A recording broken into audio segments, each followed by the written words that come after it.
Iran के drone, Jordan में deep strike, revolutionary guard के रॉकेट और बहरीन में बारूदी तांडव। मुश्तबा के लड़ाकों का कुवैत में कहर। ये सब इस बात का संकेत है कि अमेरिका ईरान का युद्ध अब फाइनल राउंड में पहुंचने वाला है, जहां सिर्फ दो देशों के बीच की लड़ाई नहीं हो रही। अब ये रेंज बनाम रेंज, ड्रोन बनाम एयर डिफेंस और मिसाइल बनाम बम वर्षकों की टक्कर है। प्रेसिडेंट ट्रंप ने ऐलान कर दिया है कि ईरान B-1 बम वर्षक वाला कहर झेलने के लिए तैयार रहे। ईरान पर ट्रंप 13,600 किलोग्राम का बम फोड़ने जा रहे हैं। ये ऐसे बम हैं जो विमान से गिराए जाने के बाद अंडरग्राउंड बंकर तक पहुंचते हैं। इससे ऐसा धमाका होता है जिसकी वजह से इन्हें बंकर बस्टर बम कहा जाता है, यानी ऐसा बम जिसके विस्फोट से पिकैक्स पहाड़ के परखचे उड़ जाएं। लेकिन ट्रंप ने ईरान के अंदर अंडरग्राउंड ऑपरेशन का ऑर्डर रिलीज किया है, जिसका मकसद पिकैक्स पहाड़ को उखाड़कर ईरान का यूरेनियम हासिल करना है। लेकिन ट्रंप के मिशन का पता चलते ही ईरान इतना बौखला गया है कि बारूद की डोज को जस्ट डबल कर दिया है। ईरान फुल फॉर्म में हमले कर रहा है, बिना रहम किए ट्रंप से हिसाब ले रहा है।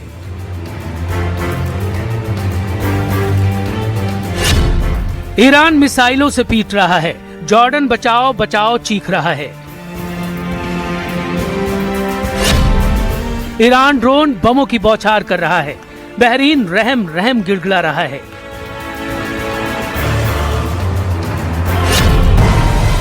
ईरान रॉकेटों से तबाही मचा रहा है, कुवैत ट्रंप से सीज फायर की अपील कर रहा है।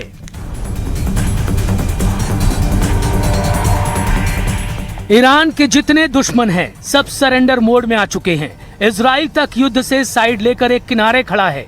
लड़ाई अब सीधे अमेरिका ईरान में चल रही है, जबरदस्त टक्कर हो रही है।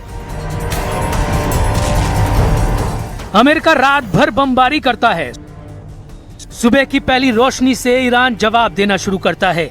ईरान जब जवाबी हमला करता है तो सिर्फ अमेरिका की हालत खराब नहीं होती, ट्रंप से दोस्ती रखने वाले तमाम देश ईरान का ताप झेलते हैं।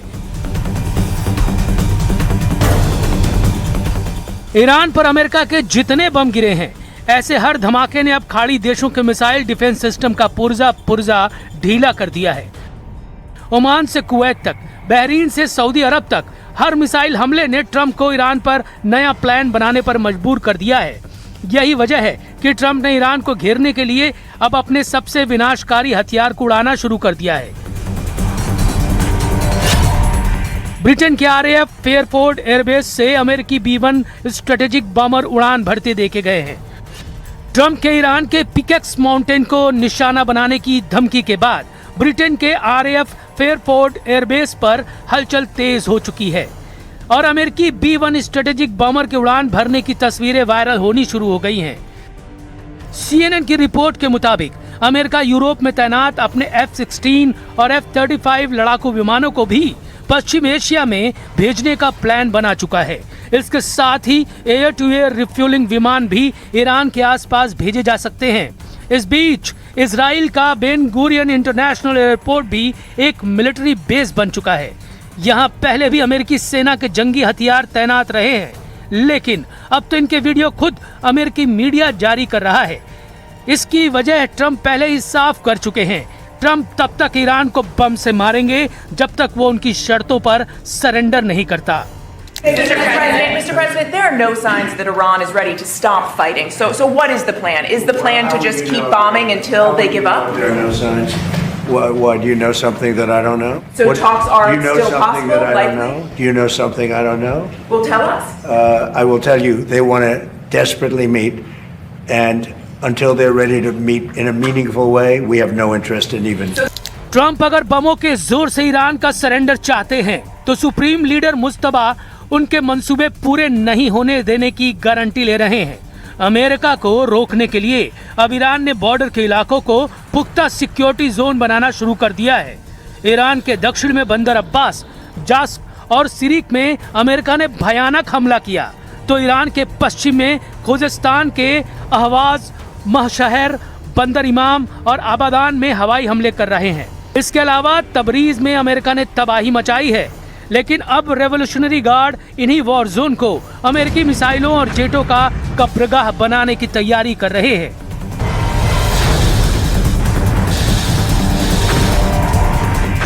वैसे भी ट्रंप अब ईरान में अपना एक भी मिशन कंप्लीट नहीं कर पाए, इसलिए ईरान उनके ऑपरेशन पिकैक्स की हवा खराब करने का पक्का बंदोबस्त कर रहा है। ट्रंप कहां-कहां फेल साबित हो चुके हैं, उसे पहले जान लेते हैं। उनका पहला मकसद ईरान के परमाणु कार्यक्रम को जड़ से उखाड़ना, मतलब पूरी तरह से खत्म कर देना। लेकिन क्या ऐसा हुआ? 400 किलो संवर्धित यूरेनियम को लेकर अब भी सवाल उठ रहे हैं, इसलिए ये मकसद नाकाम ही दिख रहा है, क्योंकि ट्रंप फोर्स को ईरानी यूरेनियम की करेक्ट लोकेशन तक शायद ही पता है। ट्रंप का दूसरा मकसद ईरान के मिसाइल जखीरे को मिटा देना, लेकिन ईरान के कमांडर दावा कर रहे हैं कि उनके पास इतनी मिसाइल है कि ईरान 20 साल तक लगातार युद्ध लड़ सकता है, इसलिए ये मकसद भी फेल हो गया। ट्रंप का तीसरा मकसद ईरान में बगावत करवा के तख्ता पलट करना था, लेकिन मुस्तफा खमेनी ने ईरान के सर्वोच्च नेता का पद बखूबी संभाल लिया है और ईरान की मिलिट्री लीडरशिप भी कायम है, यानी ट्रंप के तीनों मकसद नाकाम साबित हुए हैं। ईरान ये वादा कर रहा है कि ट्रंप जितनी भी प्लानिंग करना है करते रहें, उनकी धमकियों और धौस से ईरान डरने वाला नहीं।